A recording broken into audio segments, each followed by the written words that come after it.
are here tonight. And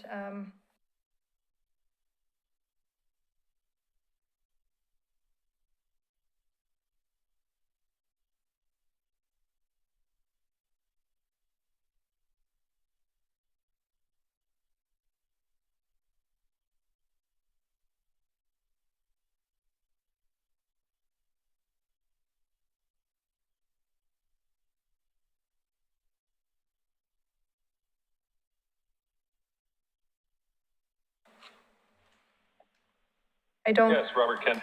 I'm the.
You are interested in it as much as we are. And so for that, at this point, I'll turn it over to Ms. Turway.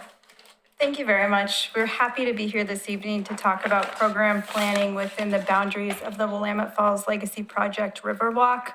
Please note that the discussion this evening relates only to the Riverwalk portion of the site and does not extend to the portions of the site outside of the Riverwalk boundaries.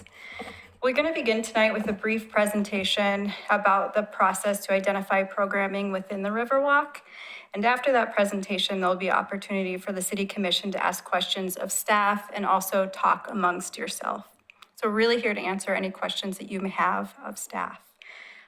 With that, I am pleased to introduce Brian Moore, who's the project manager for the Willamette Falls Legacy Project.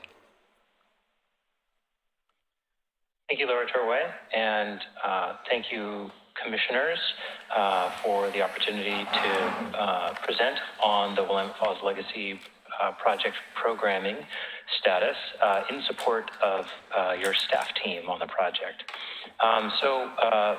First, some just, quick reminders. This is the site that we're talking about. This is the property where the Willamette Falls Legacy Project Riverwalk is located. We can go to the next slide. And of course, these are always good reminders to have. So the Willamette Falls Legacy Project is a project comprised of 4 public agencies, Metro, State, Clackamas County, and Oregon City. That group is known as the Willamette Falls Legacy Project Partners. And the partners are supported by staff from each of those agencies, as well as a nonprofit that we all started, now called the Willamette Falls Trust. The partners are working with the Confederated Tribes of Grand Ronde as the property owner on the site as they begin planning for development on the property. We also have been working to reach out to 5 tribes identified early on in the process. That includes the Confederated Tribes of the Siletz Indians, the Confederated Tribes of Warm Springs, the Confederated Tribes of the Umatilla Indian Reservation, the Confederated Tribes and Bands of the Yakama Nation, and of course the Confederated Tribes of the Grand Ronde. So next slide. So the Legacy Project, I think you all probably have these 4 core values memorized, but the project really is centered on these 4 core values that drive our decision making. It's public access, cultural and historic interpretation, economic redevelopment, and healthy habitat. And those, everything that we're trying to do is trying to really honor each of those 4 core aspects. So the next slide You can see the framework plan that Oregon City passed with input from thousands of members of the community that shaped the zoning for the site. It was changed from industrial to mixed use. And the framework plan was adopted for both private development and for the public riverwalk. So the project team then later refined the framework into our conceptual design, which you can see on the next slide.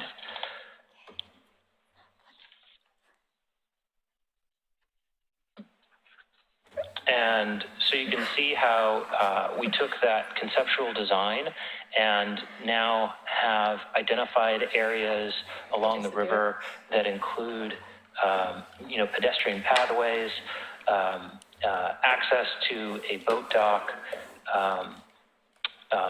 areas for significant habitat restoration, public gathering spaces, viewpoints of the falls, and of course, opportunities for this public infrastructure to be integrated with the adjacent development.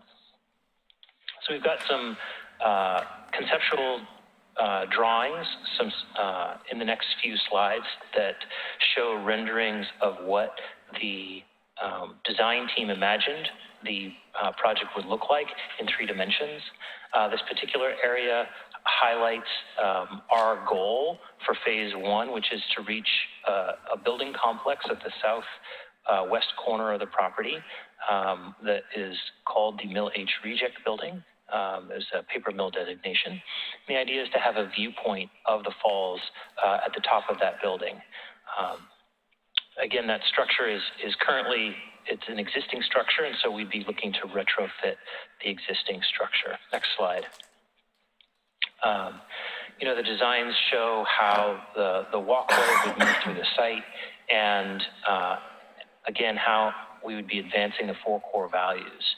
And so this area is the area near the clarifier and where the falls viewpoint would be off of the PGE property. And of course, this is a rendering of what the future views might look like from that viewpoint. In the next slide, you can see one of the heaviest lifts that we were proposing with the project in terms of habitat restoration.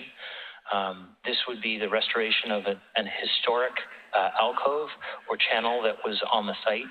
This would create an opportunity for water to backflow, and it would give a resting spot for fish and lamprey that are migrating up the falls. They would be able to rest before they make the arduous journey up the falls during that migration. We've got a number of slides that show the community gathering space here and on the next page. Spaces to enjoy views, contemplate the industrial history, the natural history, and of course, the human history. You can go to the next slide. So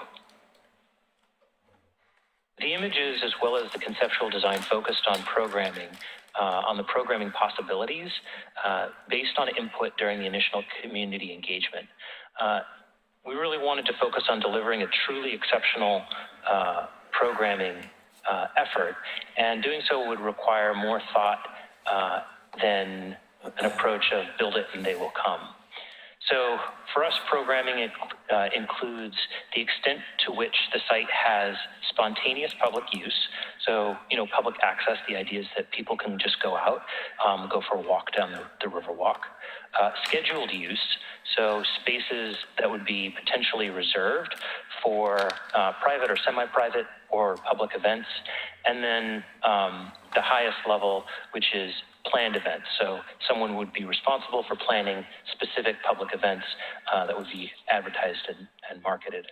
And so, the programming would include balancing those 3 different types of uses on the space and ensuring that there is space and time available for all stories and activities related to the site to be told, heard, and experienced. So our approach to programming is to work with the trust right now to emphasize that work. We chose to work with the trust because they had the capacity and funding to be able to begin that while we continued to work on our phase 1 design plans. And the trust is currently working to describe and articulate this process that I'm framing up for you today. It's a process that we hope will result in exceptional programming and will ultimately inform a request for proposals, likely issued by your staff, by Oregon City, for a management entity that would be able to deliver on the expectations defined in this programming plan. And so the programming plan will identify principles, values, or expectations that will shape the programming, essentially setting the guardrails on the scope of what programming means for this particular site. I'll use sort of a silly example. We wouldn't want to include programming for, swim lessons because we're not including a swimming pool on the site. That's sort of an obvious point, but I think it helps to illustrate the range of activities that we're really aiming for. And so we need to work to define that. So we would also narrow down the amount of space, or not narrow down, we would focus in on the amount of space that is actively or passively programmed. We would figure out how much of those different types of spaces are available, figuring out the scheduling capacity and number of people that could fit in any of those given spaces, and start to identify really the scope and capacity for hosting events and activities. We also, again, would want to be able to balance the 3 types of uses that are going to occur. Many activities are going to be time constrained, so there will be an event, that's maybe a few hours long, or something that's occurring over the course of a week or 2, and we want to make sure that we've got a plan in place that shapes our ability to plan and schedule people being able to come out to the site for normal public access to go for a walk, while also accommodating people that are scheduling specific events and activities. And so all of this is really focused in on understanding what the community wants from the space, how they would like to use it, and what the space can actually provide from a capacity standpoint. And so we'd like to identify then refinements that can be made within the scope and budget of the current design in order to accommodate what people would like to see happen and what the space can provide. And so going back to my previous example of swimming lessons, we wouldn't be able to provide swimming lessons for folks because there's no pool. And so we're trying to narrow in, and we're at a very high level right now, and we've got quite a bit of work to do in order to focus in on the programming plan. Once we are able to refine that, we would share back the results with the community, particularly with folks that provided the initial input and with potential users. And we would work to identify parties with continued interest in participating in the programming itself. So folks that would like to coordinate events and activities and make them available to the public or to small groups, and certainly identifying parties with continued interest in using the space in some sort of an ongoing way. And so that kind of brings us to one of the high points of the work that we're doing right now, which is our engagement with the tribes and indigenous people in the region.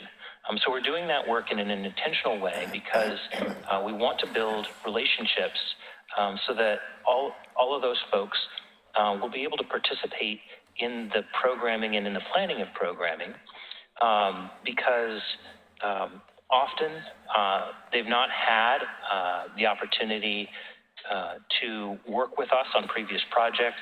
And so there's some uncertainty about how our processes work and those complications. And often their stories and activities have not been, presented, had the opportunity for the public to hear, or spaces have not been designed to accommodate their needs.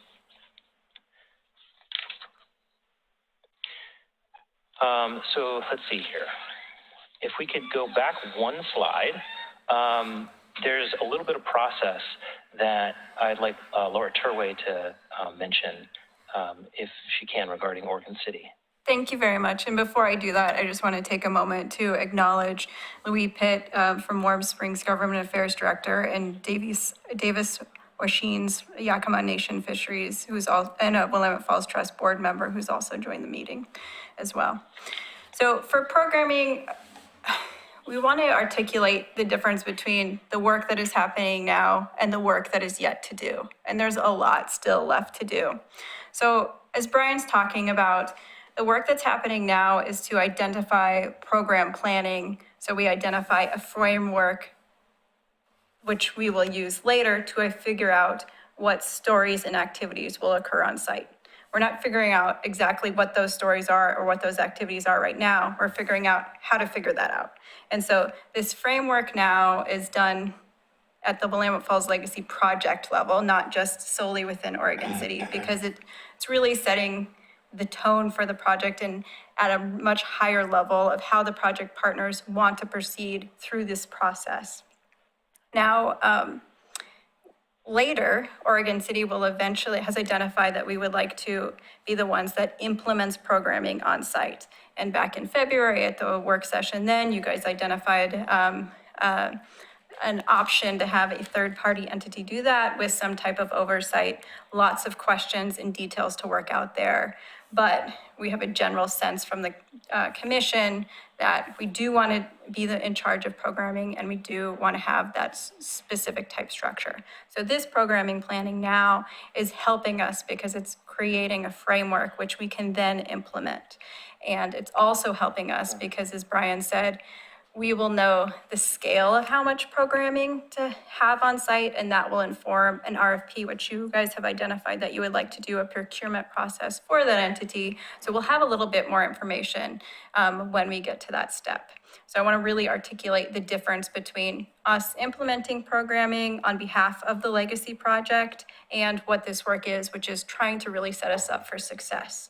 And I also want to acknowledge that programming on site is going to be something that we envision changing. It will change with seasons. It will change over the years.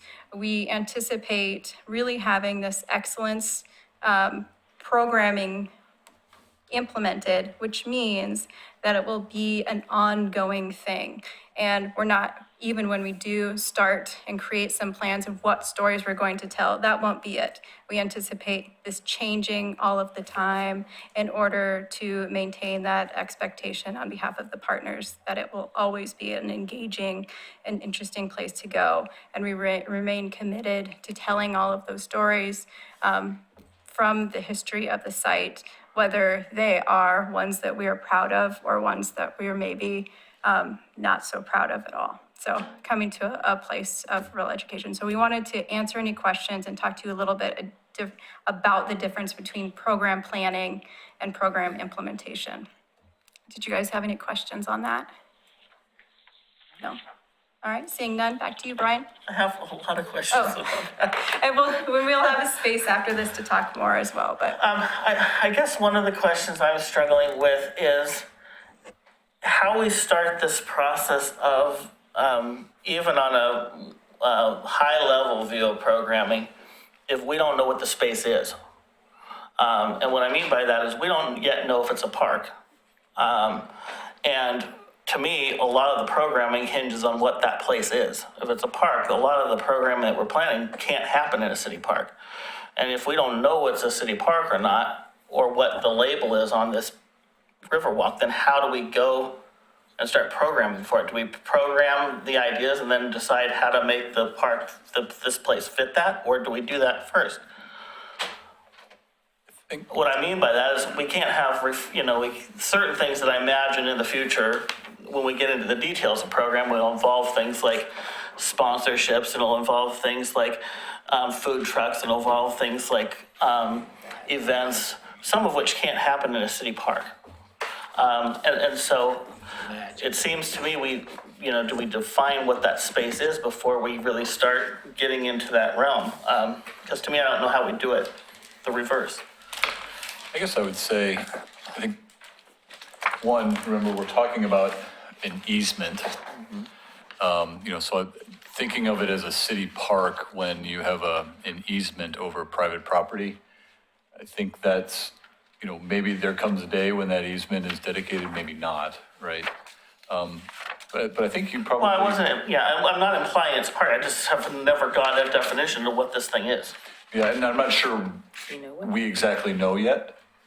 But I think that the commission could also have the flexibility to define exactly what it is. And, just because we don't allow something today in a certain situation, such as, advertising in a park. Right. I think that there are ways that could be addressed if this is something that the commission wants to implement. So I think it's really trying to elevate the vision and what we want, and then we will figure out how to make it happen. I guess part of my worry about that is if we invest so much time in the planning of it and we don't really get feedback, because I think there's probably a clear amount of people in Oregon City that would say, hey, this is not the space for advertising. This is not the space for this. And would assume, this is a park, which it may or may not be. But if we invest a lot of planning into something that we clearly get feedback from the public at some point that this is a non-starter, how far are we going to go into that before we really realize that we're not balancing that? And I know that's part of this dialogue as we go forward. I just don't want to get too far ahead and realize we're on the wrong track. Yeah, I think the staff report tried, or maybe it was the supplemental, that was trying to address that question of Yeah. how designating it a park could be problematic for the site. My question is, the boundaries of the easement, which is the public piece of this that we're really talking about, do we know where those boundaries are? And is what you've shown us, Brian, in your diagrams of like the buildings and the families, at play and visiting the site, does all of that fit within that easement? Because it hasn't been really clear. I mean, my assumption is yes, but it would be good it kind of gets at what Commissioner Smith is getting at, is like, do we know what the boundaries are of whatever we're gonna call it, so that we can really define what goes on in that, and does an easement, check all the boxes for allowing us to do everything? Yeah. Brian, do you want to talk a little bit about the easement? Yeah, I'd be happy to. And in fact, if we can go back to the beginning of the slide, Yeah. the beginning of the slide presentation, I believe it's slide number 3. I'm sorry, not 3, it's actually a little further. Keep going. It's more. the master plan. One more. That's the beginning. That's the first one. No, keep. Yeah. Go another one. Yeah. Another one. Oh, There we go. Sorry. One more. Well, actually, we'll start with this. The first, set of land use regulations on the site really show that the minimum boundaries of the Riverwalk from a public open space perspective is the green swath on the top portion of the map. You can see where the number 3 with the circle is a large open public space. Where the circle where number 4 is was imagined to be a flexible sort of a hybrid space where there might be some buildings, there might be some development, and there would also be public access and public space. And so this, the zoning sort of took the first painting of that picture. If you go to the next slide, it's a little bit confusing because the orientation is flipped 180 degrees. So now you can see the Riverwalk largely follows that original zoning. The Block 3 area is the area where the public yard is indicated and the alcove. So the building that you're circling is the Mill O building. Over. That's where So the where it says cursor public is. yard? Yeah, okay. The Yeah, public period. yard Yeah. is to the right, and then there's the alcove. So that is that large open space that was designated in the zoning. And to the left of the Mill O building is a series of pathways and trails that get you down to the docks. Some of the reasons that the trails are as long as they are is because there's a lot of elevation change that it takes to get from the natural grade of Water Street and where that promenade would be. This may need to flex in the future to accommodate changes to the private development. That's what those red boxes are. And I think it's important to remember that, this is a master plan that was envisioned to take quite a few years to deliver, and as a result is going to necessitate some flexibility. And the decision-making process for changing that really goes to the Willamette Falls Legacy Project partners. And so back to the original question, the area that we're working with is this area shown here that is rendered.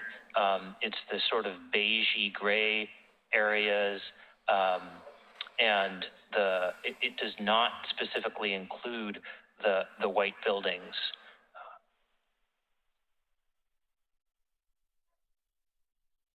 So that's the current understanding of what the easement is. Right. But to get back to what Commissioner Smith was saying, does that help you at least a little bit of kind of defining where that easement is?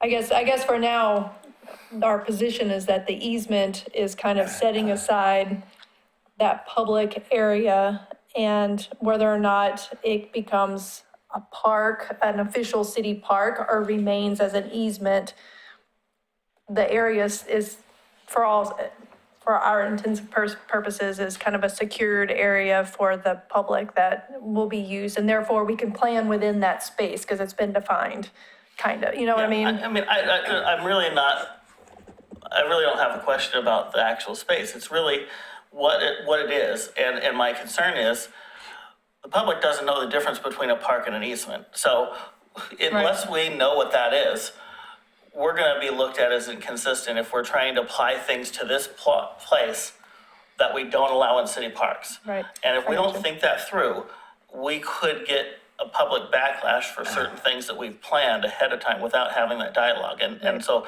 whether or not we're going to label a park or not, we really have to have that conversation of, if this is not a park, then what makes this different and allow us to do things that we're not allowed to do in these other places. Well, it kind of makes me think of the branding, but I think all of that will come later. Right. Commissioner McGrath? Yeah, thank you. I just want to add a little bit to this conversation. So I understand where you're coming from, but I think we're not at a stage where we want to put a box around this. We're not at a stage where we want to say it is only this.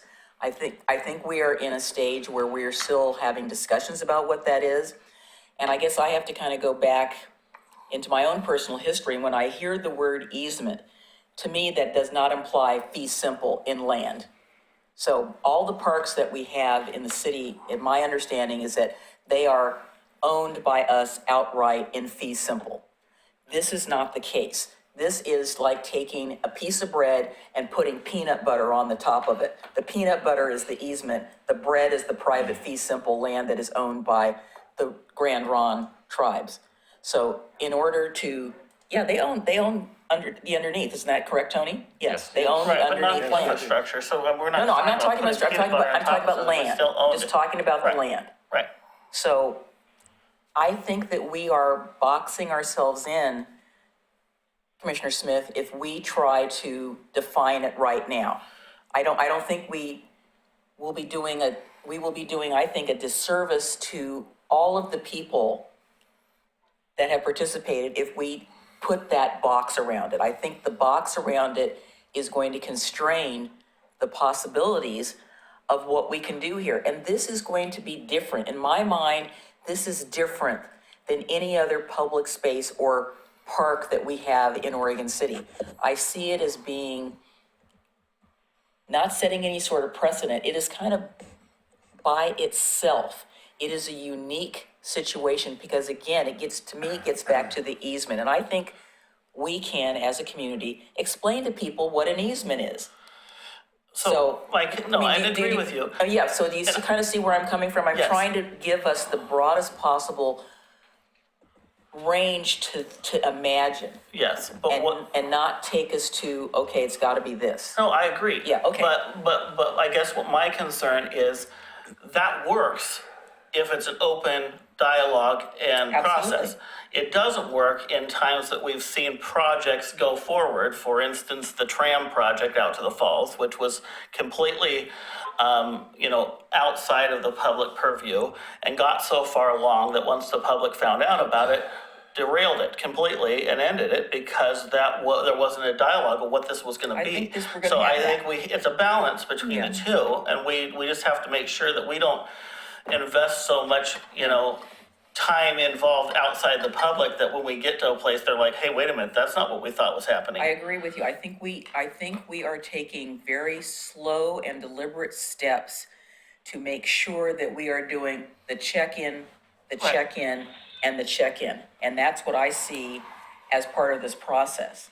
And as probably one of very few people, other than staff, that has been involved in this thing since they put out the first request, before we even had the partners, before we even did anything. I mean, I am committed personally and professionally to making sure that we are talking to the community, that we are, and the community, I'm speaking in a very broad sense, because even though the people that participate in this don't live in Oregon City, I still consider them part of the community. I consider them part of the process. Absolutely. And when push comes to shove, Oregon City and the partnership is going to make some of those final decisions, but we are not going to do it in a vacuum. We are going to do it with information that we receive from our broader constituency, including our tribal partners, the indigenous partners, everybody. I mean, I'm talking about inclusive, being so inclusive that we're going to get everybody.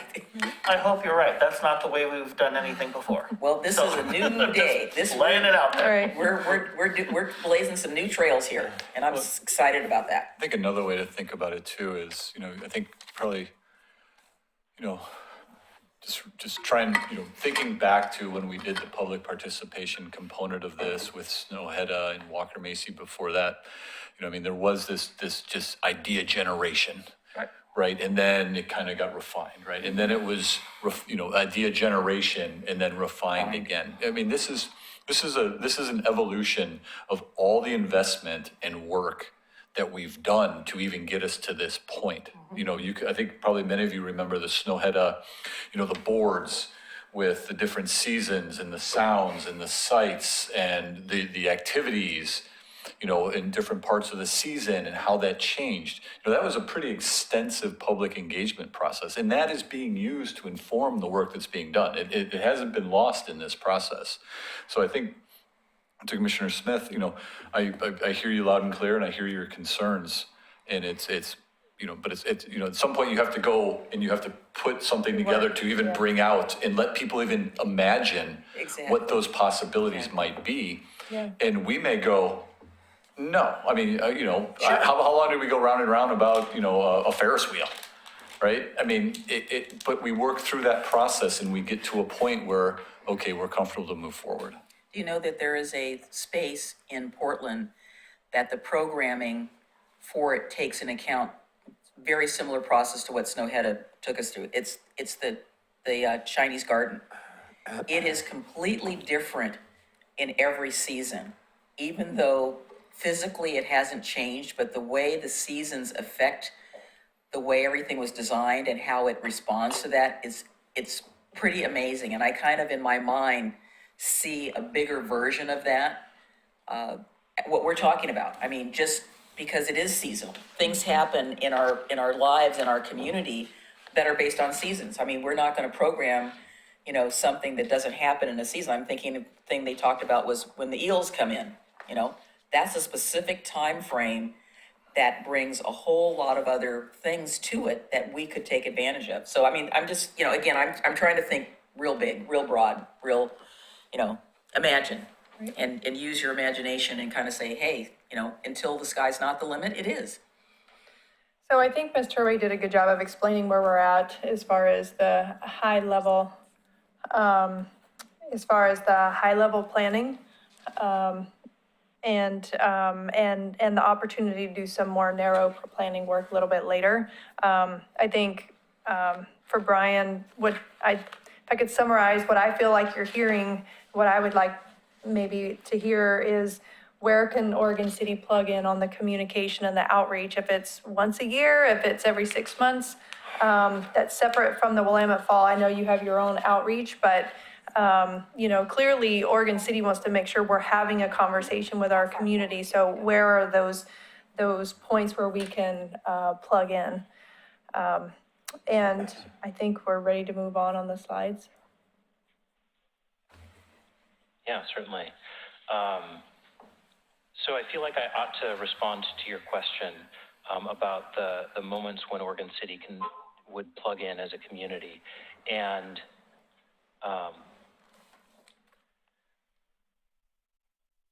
I want to,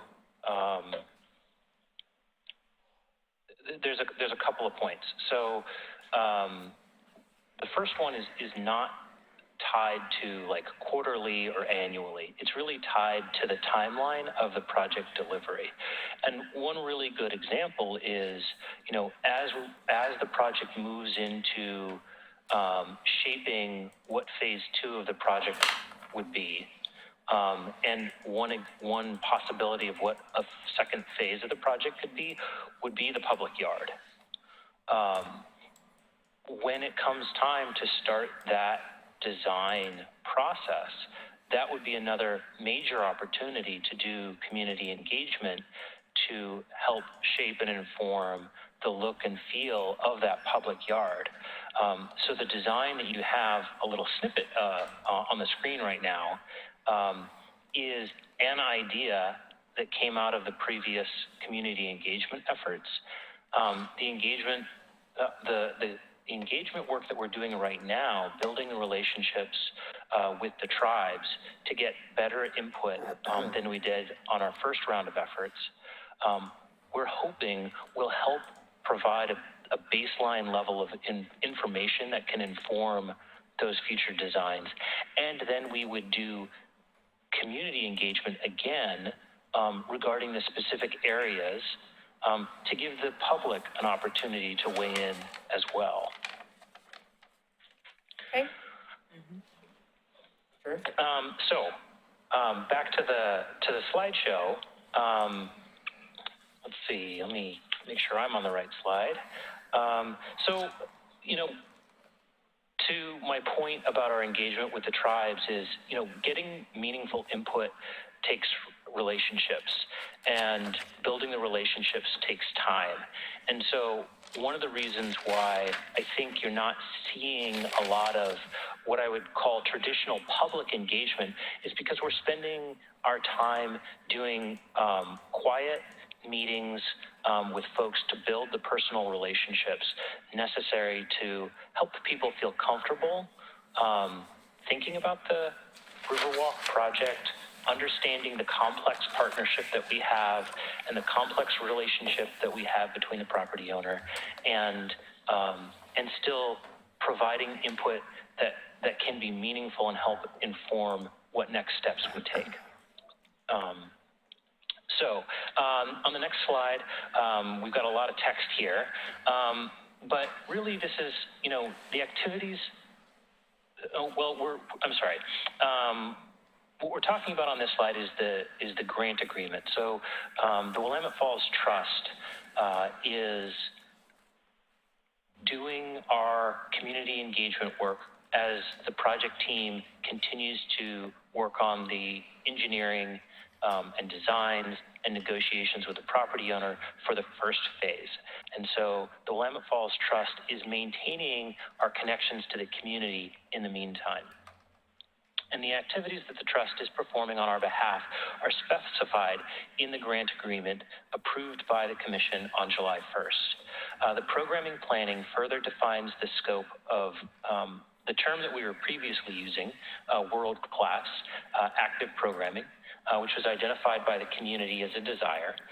It includes establishing a baseline for determining programming feasibility, such as the extent to which the site is actively or passively programmed, which will inform the intensity of for the managing entity necessary to implement the programming. So if you wanted to do an RFP for a managing entity and you had no idea how intense the programming or scheduling or management of the space was going to be, you wouldn't be able to draft an effective RFP. So this body of work will help to inform what programming might look like to a degree that we can start to shape that RFP to get a managing entity identified. Next slide. So this is just a quick slide that shows some of the timing of the things that we're working on.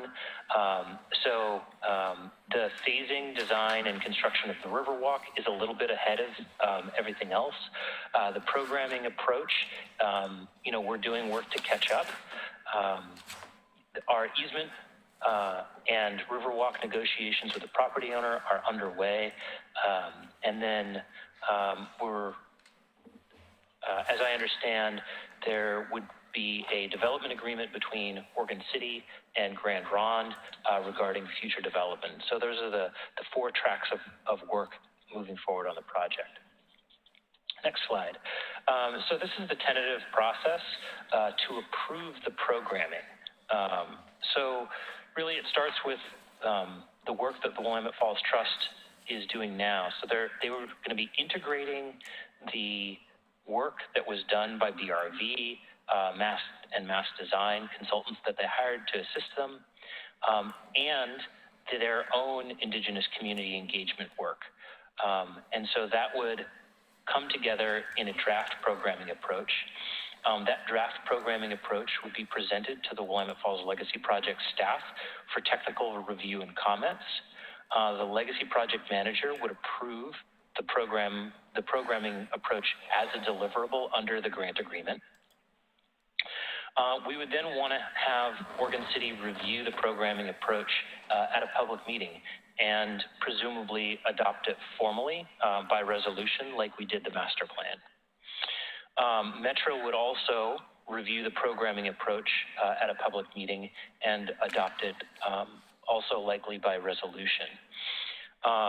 The Legacy Project Technical Advisory Committee would also be reviewing the programming approach and providing input. And ultimately, the Willamette Falls Legacy Project partners would approve the programming approach for the Legacy Project.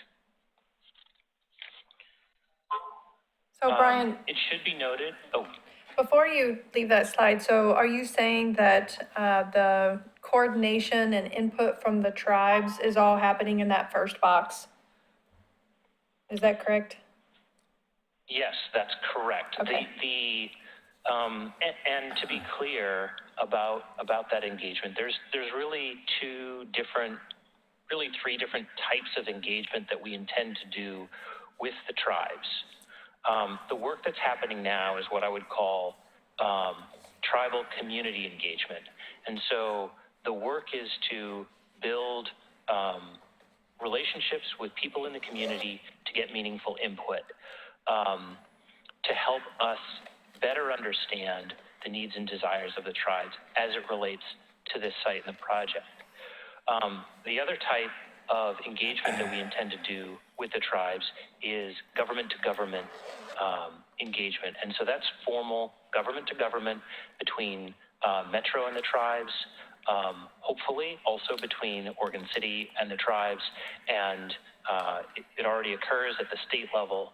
And so the third form of engagement would be through the permitting process. And traditionally,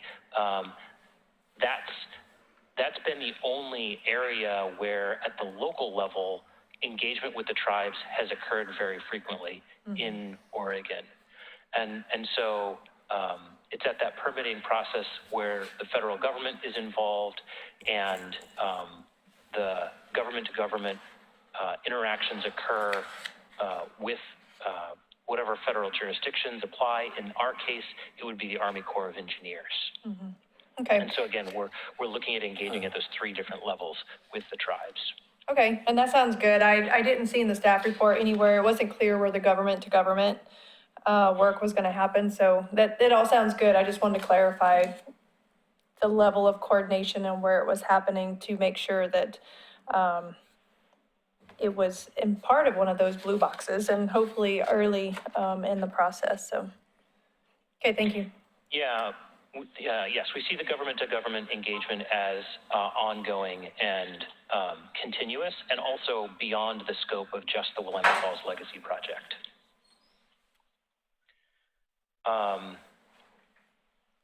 So I do have a couple of notes.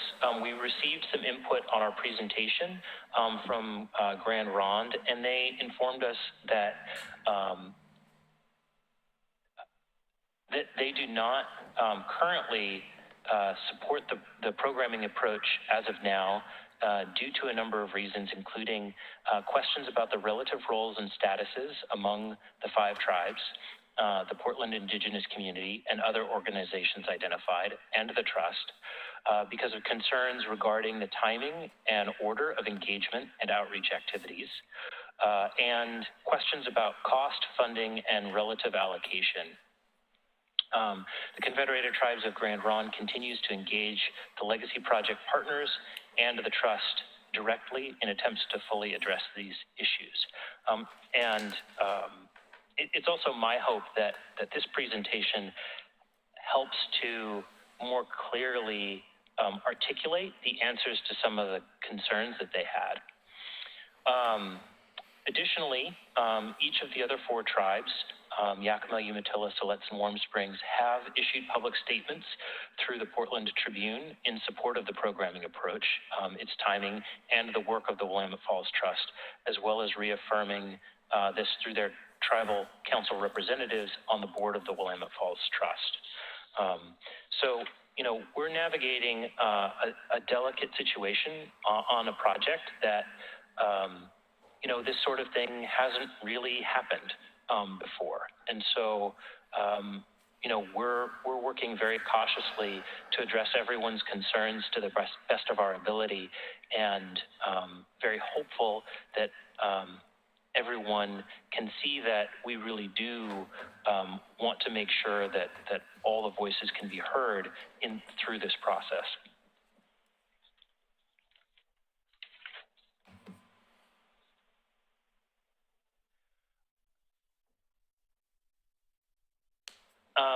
And if there's any further questions regarding why we're working with the trust, again, staff capacity, financial capacity, the trust has been able to raise funds beyond their initial commitments to the project, and identified that a key issue that needed to be addressed for many of their donors was programming and engagement with the tribes.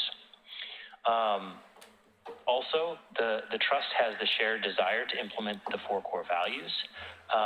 It has a proven ability to support the project. As I mentioned, financially, they have raised more than the initial requirements that were identified for the project.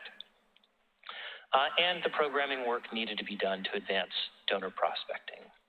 And so I think that's the last slide. We do have, if necessary, we can talk about more details of the design if there's questions there, but that concludes the presentation. I'd be happy to answer any questions. Mr. Ray, did you have anything to add at this point? I do not, thank you. Okay.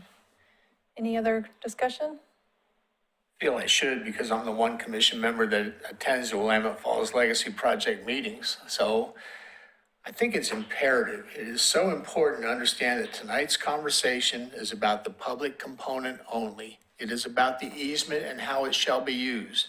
The other component is owned by the Confederated Tribes of the Grand Ronde to do with as they wish within the confines of the law. So everybody, please understand, tonight's conversation is about the easement component only. I read the report in its entirety. In plainer language, it looks like the programming, is it self-guided? Is it guided? Is it a mix of both? And the space and the infrastructure, to be provided, well, of course, how do we determine what that is until we determine what the programming is? And I'm encouraged that the part of the statement says the further deepening the engagement with tribes and indigenous community members. And that includes everybody. There's also an industrial component to this also, but I'm glad that, the tribal input is important. I feel strongly that that component of the story for any and all tribes who are participants in the use of that land needs to be told by the tribes themselves and by none other. And my hope is that the tribal members can work amongst themselves to reach a solution that everybody feels properly represented. I see things like the Biederman redevelopment ventures and the mass design groups. I know there's been some missteps, and hopefully this looks like we're improving that situation. I also know that there's not currently a management group identified, so at some point there's going to have to be one identified and how to do that. But like I say, the important thing to me is, as one who actually attends these meetings and has a sense of what's important, is a differentiation between the public component and the privately owned component. So thank you, Chair. Yes, thank you. I would totally concur with Commissioner O'Donnell. For me, and again, I'm only speaking for myself, it's been very clear to me that there are two separate processes that we are engaging in. And as Commissioner O'Donnell said, today is about the public side and the public side only. One of the things that I strongly support is the project's engagement. Being a person of color myself, I am very, very interested in the stories that each organization, tribe, whoever they may be, needs to be told and needs to be told in their own way. It doesn't mean that we're excluding one over the other. It means that there may be multiple stories. I mean, I think back to some of my graduate studies where we read different books about origin stories. Every peoples on this earth has a little bit different origin story, and they all have value. It's not one is better than the other. I think it's really important that we have the opportunity to elevate culturally responsive tribal engagement beyond the consultation in a way that this region has never seen before. I think we have committed to that. I'm personally committed to that, and I suspect that all my fellow commissioners are committed to that. And we really need to work on making sure that the engagement is meaningful and they can reach excellence in programming. I am all for committing to being honoring everybody in the relationships to the falls, because it's there, it's been there since time immemorial, and everybody has a piece of this. Nobody has an exclusive right to it. It belongs to everyone. And I think that's important that we get that message across, that there are many stories to tell. And I talked to a person on the Willamette Falls Landings and Heritage Commission. I said, what if I find out that I have some heritage at the falls? I want to make sure that my story is being told as well, even if it's a small piece.